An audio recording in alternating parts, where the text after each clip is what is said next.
ஹாஸ்பிட்டலில் வந்து கதிர் எல்லாத்தையும் பார்த்துக்கிட்டு இந்த மாதிரி பேசிட்டு இருக்காங்க. அப்பதான் இங்க வந்து கோமதி கிட்ட வந்து சக்திவேல் சண்டை போடுறாரு. எப்படி நீங்களாம் ஹாஸ்பிட்டல் வந்து எங்க அண்ணனை பார்க்கலாம், இனிமே என் அண்ணனை நீங்க யாருமே பார்க்க கூடாது, என்ன எல்லாம் மொத்த சொத்தையும் ஆட்டை போட பாக்குறீங்களான்னு சொல்லிட்டு வாய்க்கு வந்தபடி எல்லாம் பேச ஆரம்பிச்சிடுறாரு. உடனேவும் இங்க இருந்து கிளம்பி அதாவது கோமதி வந்து சக்திவேலை பிடிச்சி பயங்கரமா தெட்டி விட்டுட்டு அங்க இருந்து கிளம்புறாங்க. வீட்டுக்கு போன கோமதி சொல்றாங்க, ஆமா இவனு தான் பெரிய இவன் மாதிரி பேசிட்டு இருக்கான், இவெல்லாம் எனக்கு அண்ணனா வந்து பிறந்திருக்கான் பாரு, சே எல்லாம் எங்க தலை எழுத்து அப்படின்னு சொல்லிக்கிட்டு கோமதி வேலை பார்த்துட்டு இருக்காங்க. உடனேவும் எல்லாருமா சேர்ந்து இந்த மாதிரி அதாவது ராஜி மீனா அரசி எல்லாம் கிச்சனுக்கு வராங்க. என்ன அம்மா ஒரு மாதிரியா பேசிட்டு இருக்காங்க அண்ணே அப்படின்னு அரசி கேட்குறாங்க. ஆமா அத்தை ஏதோ பேசிட்டு இருக்க மாதிரி இருக்கேன்னு சொல்லிட்டு உள்ள போய் என்னாச்சு அத்தை அப்படின்னு கேட்குறாங்க. அதாண்டி அதான் உன் சித்தப்பா அவன் வாயை வச்சுக்கிட்டு கம்மனே இருக்க மாட்டான் போல, எங்கள் அண்ணனை பார்க்க வரக்கூடாது செய்யக்கூடாதுன்னு என்னமோ தையா தக்கான்னு குதிக்கிறான். என் புள்ள உன் அப்பாவை பார்க்கவே போகக்கூடாதான், ஏன்னா உங்கள் மொத்த சொத்தையும் ஆட்டையை போட பார்க்குறானாமா அப்படி இப்படின்னு சொல்லிட்டு புலம்பிக்கிட்டு இருக்காங்க. உடனே இந்த ஹாஸ்பிட்டலுக்கு சக்திவேல்லாம் சேர்ந்து போகிறாங்க. போன உடனே அண்ணே உடம்புக்கு இப்போ எப்படின்னு இருக்குது அப்படின்னு சொல்லி கேட்குறாரு. பரவாயில்ல சக்தி, இப்போ கொஞ்சம் நல்லா இருக்கேன் அப்படின்னு சொல்லிட்டு அங்கே சொல்கிறாங்க. உடனே குமாரும் இப்போ எப்படி பெரியப்பா இருக்குது அப்படின்னு சொல்லி கேட்குறாங்க. நல்லா இருக்குடா அப்படின்னு சொன்னோடனே சரிண்ணே அப்போது நாம் கல்யாண வேலையை ஆரம்பிச்சிடலாமா அப்படின்னு சொன்ன உடனே ஆரம்பிச்சிடலாம் சக்தி அப்படின்னு சொல்கிறாங்க. ஏண்டா கொஞ்ச நாள் வெயிட் பண்ணி உங்கள் அண்ணனுக்கு உடம்பு குணமானதுக்கப்புறம் இந்த இதெல்லாம் பண்ணுனா என்னடான்னு சொல்லிட்டு அப்பத்தா கேட்குறாங்க. அத்தா என்ன அத்தா நீ பேசிகிட்டு இருக்க, அதெல்லாம் அண்ணன் பழையபடி உடம்பு குணமாகி நம்ம கூட நல்லா பேசுவார், நல்லா பழையபடி இருப்பார், ஆனால் அதுக்காக குமாரோட கல்யாணத்தை தள்ளி வைக்க முடியாதுல்ல அத்தா, நிச்சயமும் பண்ணி முடிச்சிட்டோம் ஆனால் அப்படின்னு சொல்லி பேசும்போது வடிவு சொல்கிறாங்க. ஏன் தம்பி குமாருக்கு அந்த பொண்ணை கட்டி வச்சே தான் ஆகணுமா, ஏன் அந்த பொண்ணை கட்டி வைக்கிறணும், நம்ம வேற ஏதாவது பொண்ணு பார்த்து கல்யாணம் பண்ணி வச்சுக்கலாம் அப்படின்னு வடிவு சொல்கிறாங்க. இதை கேட்ட குமாருக்கு பயங்கர கோவம் வருது. எனக்கு யாரும் கல்யாணம் பண்ணி வைக்க வேண்டாம், ஏன் இப்போ இருக்கிற கல்யாணத்தை கூட நிறுத்திடுங்க, நீங்கள் சந்தோஷமா இருங்க, எனக்கு கல்யாணம்னு ஒன்று நடக்கவே வேண்டாம் அப்படின்னு சொன்ன உடனே பயங்கர கோவத்தோட எங்கள் வடிவு சொல்கிறாங்க. குமார் நான் ஒன்றும் உனக்கு கல்யாணமே நடக்கக்கூடாது அப்படின்லாம் நான் சொல்லலையே, கல்யாணம் நடக்கலாம், ஆனால் இந்த பொண்ணு கூட வேண்டான்னு தானே நான் சொல்கிறேன், அதையே புரிஞ்சுக்க மாட்டேங்கிற அப்படின்னு வடிவு சொன்ன உடனே அண்ணி ஏன் அண்ணி அந்த பொண்ணுக்கு என்ன அண்ணி குறைச்ச, அந்த பொண்ணை கல்யாணம் பண்ணிக்கிறதுல என்ன தப்புன்னு கேட்குறேன் அப்படின்னு சக்திவேல் சொல்கிறாரு. அதுக்கு வடிவு சொல்கிறாங்க, தம்பி இது உங்களுக்கே நியாயமா படுதா, என்ன பேசிட்டு இருக்கீங்க நீங்கள், இங்கே பாருங்க தம்பி உங்கள் சொல்லக்கூடாது, இருந்தாலும் கோமதி வீட்டில் வந்துட்டு அந்த குடும்பத்திலேருந்து பொண்ணு எடுத்திருக்காங்க, அப்படி இருக்கும்போது நம்மளும் அதே குடும்பத்தில் பொண்ணு எடுத்தா முறை சரியாக வருமா, இல்லை ஊர் உலகம்தான் என்ன பேச மாட்டாங்க அப்படின்னு சொன்ன உடனே ஊர் உலகம் 1000 பேசுவோம் அண்ணே, அதெல்லாம் நம்ம கேட்டுட்டு இருக்க முடியுமா, இங்கே பாருங்க அண்ணே குமாருக்கு வயசாயிட்டே போகுது, அண்ணே நீங்கள் என்னென்ன நினைக்கிறீங்க அப்படின்னு சொல்லி கேட்குறாங்க. நீ என்ன பண்ணினாலும் நான் வந்து எதுவும் சொல்ல மாட்டேன், உன் விருப்பத்துக்கு என்ன வேணாலும் பண்ணு சக்தி, நான் உன் கூட இருக்கணும்னு நீ ஆசைப்பட்டேன், நீ ஆசைப்பட்ட மாதிரி நான் உன் கூட மட்டும் இருக்கிறேன்னு சொல்கிறாங்க. அந்த நேரத்தில் தான் கதிர் வந்து ராஜியை கூட்டிக்கிட்டு வீட்டுக்கு வராரு. வீட்டுக்கு வந்த உடனே ராஜி வேகமாக போயிட்டு அவங்க அப்பாவை பார்த்துட்டு, அப்பா நல்லா இருக்காப்பா, உடம்பு பரவாயில்ல, ஏதாவது ஒரு பிரச்சனைனா நீங்கள் என்னை கூப்பிடுங்கப்பா, நான் உடனே ஓடி வந்துடுறேன் அப்படின்னு ராஜி சொல்கிறாங்க. அப்படின்னு சக்திவேல் அப்படியே அணத்துறாரு.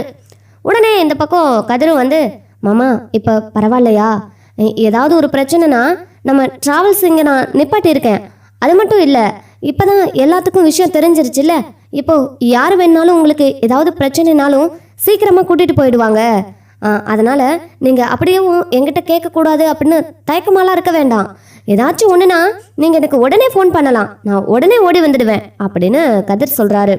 அதை கேட்ட சக்திவேலுக்கு பொறுக்கவே இல்லை. இப்படியே விட்டா இவன் மொத்த சொத்தையும் நம்ம பையனுக்கு இல்லாமல் அபகரிச்சுட்டு போயிடுவான், அண்ணனும் இப்போ இவனோட பிடியில் இருக்கிறாரு அப்படின்னு சொல்லிட்டு, அதான் எல்லாத்துக்கும் விஷயம் தெரிஞ்சிருச்சுல்ல, அப்புறம் என்னத்துக்கு நீ வீட்டுக்கு வந்து பார்த்துக்கிட்டு அடிக்கடி வந்து போய்கிட்டு இருக்க, முன்னாடி எப்படி இருந்தீங்களோ அதே மாதிரி இருக்கலாம், ஏன்னா இன்னும் சண்டையெல்லாம் பகதானே, நீ வந்து உறவாடுனா அப்படியே நாங்கள்லாம் சிரிச்சுக்கிட்டு எல்லாத்தையும் மறந்துட்டு உன்னை ஏற்றுப்போமா, இங்கே பாரு என் அண்ணனோட விஷயம் உனக்கு தெரிஞ்சும் எங்ககிட்ட சொல்லாம நீ மறைச்சது மிகப்பெரிய தப்பு, அதோட இப்ப தெரிஞ்சதுக்கு அப்புறம் கூட நீ திறந்த வீட்டில் ஏதோ வந்து நுழையிற மாதிரி வந்து நுழைஞ்சுக்கிட்டு போகிறது இன்னும் மிகப்பெரிய தப்பு அப்படின்னு சொல்கிறாங்க. சித்தப்பா என்ன சித்தப்பா பேசுகிறேங்க அப்படின்னு சொல்லிட்டு ராஜி சக்திவேலை கேள்வி கேட்ட உடனே, ஏய் அச்சி வாய மூடு, என்ன பேசுகிற? உனக்கெல்லாம் பேசுறதுக்கு தகுதியே கிடையாது. எங்களெல்லாம் அவமானப்படுத்திட்டு ஓடுனவதானே நீ, எங்ககிட்ட வந்து எப்படி பேசுற அப்படின்னு சொல்லி சக்திவேல் சொன்ன உடனேவோ எங்க வடிவு சொல்றாங்க, தம்பி போதும் நிறுத்துங்க. எங்க பொண்ணு அவ தெரியாம செஞ்சத அது எல்லாரும் முன்னாடியே சொல்லி மன்னிப்பு கேட்டால, அதுவும் அவ கூட்டிட்டு போனது யார? அவங்க அத்தை பையனை. அதை விட்டுட்டு தேவையில்லாம இப்ப அவளை நோகடிச்சிட்டு இருக்கீங்க. எப்பயோ நடந்த விஷயத்த இப்ப இதுக்கு ஊதி பெருசாக்கிட்டு இருக்கீங்க. அது மட்டும் இல்ல, குமார் செஞ்ச தப்ப விடவா என் பொண்ணு பெரிய தப்பா செஞ்சுட்டா? உங்க பையனை நீங்க மன்னிச்சு ஏத்துக்கலையா? என் பொண்ணை நாங்க மன்னிச்சு ஏத்துக்க கூடாதா? இங்க பாருங்க, இதுக்கு மேல்பட்டு என் பொண்ணை மறுபடியும் காயப்படுத்தணும்னு நினைச்சிங்க, நான் பார்த்துக்கிட்டு சும்மா இருக்க மாட்டேன் அப்படின்னு சொல்லி வடிவு சொல்றாங்க. சபாஸ் அண்ணி, சபாஸ், ரொம்ப சூப்பரா இருக்கு. அப்போ பொண்ணு, அம்மா, மருமகன், அப்பா எல்லாம் ஒன்று சேர்ந்துட்டேங்க அப்படிதானே அப்படின்னு சக்திவேல் சொன்ன உடனே, சக்தி போதும், என்னை பேச வைக்காத, என்னால் முடியல. உண்மையாலுமேவும் உன் மனசாட்சியை தொட்டு சொல்லு. என் மேலே உனக்கு பாசம், உண்மையான பாசம் இருந்திருந்தா நீ என்ன பண்ணியிருப்ப? எனக்கு உடம்பு முடியல அப்படின்னு ஹாஸ்பிட்டல் வந்தப்ப எல்லாத்துக்கும் காரணம் கதிர்தான்னு தெரிஞ்சு உன் புள்ள சொன்ன அடுத்த நிமிஷமே போலீஸை வரவழைச்சு கதிரை உள்ள தள்ளினையில, அதே தப்ப உன் புள்ளதான் என்னை கொல்ல பார்த்தான் அப்படின்னு தெரிஞ்ச உடனே, ஏன் சக்தி என் மேல இருந்த பாசம் உனக்கு இல்லையா? ஏன் உன் புள்ளன்னு தெரிஞ்ச உடனே அப்படியே அழுக ஆரம்பிச்சிட்ட? எல்லாரும் ஏன் என் பிள்ளைய குறை சொல்றீங்கன்னு கேட்ட அப்படின்னு சொல்லி இங்க பாயிண்ட்டை பிடிச்சி முத்துவேல் கேட்குறாரு. சக்திவேலுக்கு பதில் தெரியல. அண்ணே என்னென்ன பேசிட்டு இருக்கீங்க? இவன் தான் ஏதோ தெரியாதனமா பண்ணிட்டான் அப்படின்னு சொன்னோன்லண்ணே அப்படின்னு சக்திவேல் சொன்ன உடனே, நல்லா இருக்கு தம்பி, உங்க புள்ள பண்ணுனா அது தெரியாம பண்ணிட்டதா அர்த்தம். அதுவும் பெரியப்பா, இவனோட பெரியப்பா இவனை தூக்கி வளர்த்தவரு இவரவே இப்படி கொல்ல பார்த்துட்டான். இது தெரியாம பண்ணதா? என் பொண்ணு அப்படி எதுவும் பண்ணலையே. என் பொண்ணு உங்களை ஏதாச்சும் பண்ணுனா? சித்தப்பா சித்தப்பான்னு உங்க மேல பாசமா தானே இருந்தா. அவள் எதுக்காக இப்படி சொல்லணும்? நீங்க யாரும் யாரையும் எதுவும் சொல்ல வேண்டாம், கொஞ்சம் அமைதியா இருக்கிறீங்களா அப்படின்னு முத்துவேல் சத்தம் போடுறாரு. தேவோ இங்க கதிரை கூப்பிட்டு, இங்க பாருப்பா கதிரு, உன்னைய இவங்கெல்லாம் சேர்ந்து தப்பா சொன்னதுக்கு நான் உங்ககிட்ட மன்னிப்பு கேட்டுக்கிறேன். எனக்கு நீ எவ்வளவோ பெரிய உதவி பண்ணியிருக்க அப்படின்னு சொல்லிட்டு முத்துவேல் சொல்றாரு. இதை கேட்ட சக்திவேல் இருந்துக்கிட்டு, பொல்லாத உதவி பண்ணிட்டான் அண்ணே, இந்த விஷயம் எங்களுக்கு தெரிஞ்சிருந்துச்சுன்னு வைங்க, உடனே பெரிய பெரிய ஆஸ்பத்திரியா பார்த்து லட்சமா கொட்டி உங்களை நாங்க குணப்படுத்திருப்போம். சாதாரண ஆஸ்பத்திரி கூட்டி போய் உங்களை இந்த நிலைமையில ட்ரீட்மெண்ட் பார்க்க வச்சிருக்கான் அப்படின்னு சொன்ன உடனே, இங்கே பாரு சக்தி, ஏதோ அவங்களால முடிஞ்சதை எனக்கு பார்த்துருக்காங்க. அதுவும் இல்லாமல் அந்த ஹாஸ்பிட்டலுக்கு போகலான்னு சொன்னதே நான் தான் அப்படின்னு சொல்லிட்டு முத்துவேல் முழுக்க மருமகன் பக்கம் சப்போர்ட்டாக பேசுகிறாரு. இதை கேட்ட உடனே ராஜியும் மற்றவங்களும் சந்தோஷப்படுறாங்க. ஆனால் எங்கள் சக்திவேல் இருந்துக்கிட்டு, அண்ணே அவன் வந்து உன் சொத்தெல்லாம் அபகரிக்க பார்க்குறான், மொத்த சொத்தையும் ஆட்டையை போடுறதுக்கு தான் உன் மனசுல இடம் பிடிச்சி இந்த வீட்டுக்குள்ள உள்ள நுழைஞ்சிட்டான் அப்படின்னு சொன்ன உடனே, எனக்கு இந்த சொத்துல இருந்து ஒரு பைசா கூட வேண்டாம், மொத்தத்தை நீங்களே வச்சுக்கோங்க. பழனி நீயும் இந்த சொத்துல பங்கெடுத்துக்க, எனக்கு இந்த சொத்துல ஒத்த பைசா கூட வேண்டாம். அப்போ இந்த சொத்து தான் உங்களுக்கு முக்கியம் இல்லை, நான் உங்களுக்கு வேண்டாம், நான் வேண்டாம், என் பொண்ணு வேண்டாம், யாருமே வேண்டான்னு முடிவு பண்ணிட்டீங்கல்ல. சக்தி நீ நினைக்கிறது எனக்கு புரியுது, உன் ஒரு பையனுக்கு எல்லா சொத்தையும் எழுதி வைக்கணும்னு ஆசைப்படுறியா அப்படின்னு கேட்குறாங்க. அண்ணே நான் அப்படி சொல்ல வரலனே, நம்ம வீட்டு சொத்தை நம்ம எதுக்கு இன்னொருத்தனுக்கு கொடுக்கணும், அதை தானே சொன்னேன் அப்படின்னு சொன்னோன்னே, அவன் ஒன்றும் வேற யாரும் இல்லையே என் மருமகன், சொல்லப்போனா ராஜியை கட்டாட்டி கூட அவன் நம்மளுக்கு தங்கச்சி புள்ள அப்படின்னு சொன்ன உடனே, தங்கச்சி பையன்னு சொன்னதுக்கப்புறம் இங்கே சக்திவேல் சொல்கிறாரு, தங்கச்சியே இல்லைன்னதுக்கப்புறம் எப்படின்னே தங்கச்சி பையனாகும் அப்படின்னு சொல்கிறாங்க. இனிமேலும் உனக்கு பேசி புரிய வைக்க முடியாது சக்தி, உனக்கு சொத்து தானே வேணும், உன் சொத்துல இருந்து ஒத்த பைசா நான் கேட்டேனா கேளு. அது மட்டும் இல்லை, இது நானும் சேர்ந்து சம்பாரிச்சது தான். அதனால் பழனிக்கும் உனக்கும் நான் இதை விட்டு கொடுத்துட்டு நான் கிளம்புறேன். எனக்கு சொத்து வேணாம், சுகம் வேணாம், சொத்து சுகம் எதுவுமே வேண்டாம். நான் என் மகளோட என் மருமகனோட போய் இருக்க போகிறேன்.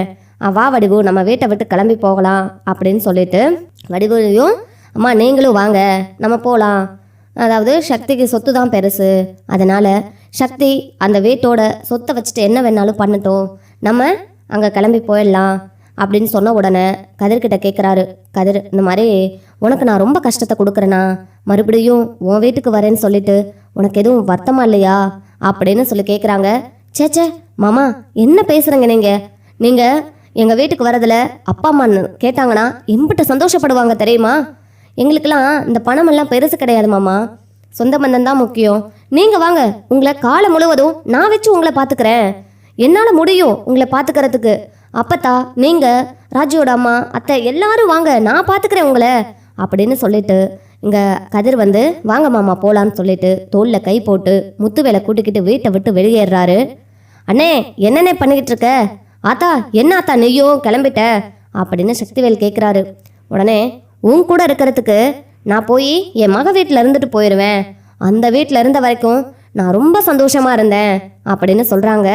உடனே சக்திவேல் இருந்துக்கிட்டு, எவ்வளோ பட்டால் திருந்த மாட்டாத்தா, அவன் தான் உன்னை வீட்டை விட்டு வெளியில் போக சொன்னதுக்கப்புறமும் ஏன் ஆத்தா உனக்கு புரியலன்னு சொல்கிறாங்க.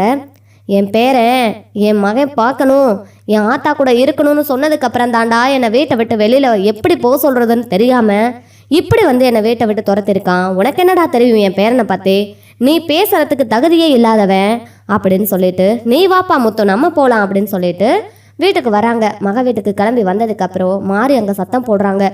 என்னங்க நீங்கள் மொத்த பேரும் கிளம்பி போனதுக்கப்புறம் நம்ம இந்த சொத்தை வச்சுட்டு என்ன பண்ண போகிறோம் அப்படின்ட்டு மாறி திட்டுறாங்க. உடனே இவங்க மொத்த குடும்பத்தோட வீட்டை விட்டு இங்கே வந்து பாண்டியன் குடும்பத்துக்கு வந்ததுக்கப்புறம் பாண்டியனும் கோமதியும் வெளில வந்து பார்த்து அம்பிட்டு சந்தோஷப்படுறாங்க. இவங்க எல்லாரும் நம்ம வீடு தேடி வந்ததை பார்த்து அவ்வளோ சந்தோஷத்தில் அண்ணன் வீட்டுக்கு வந்துருச்சு அப்படின்னு கோமதி வேகமாக போய் தான் புருஷனை கூட்டிக்கிட்டு வந்து காட்டுறாங்க.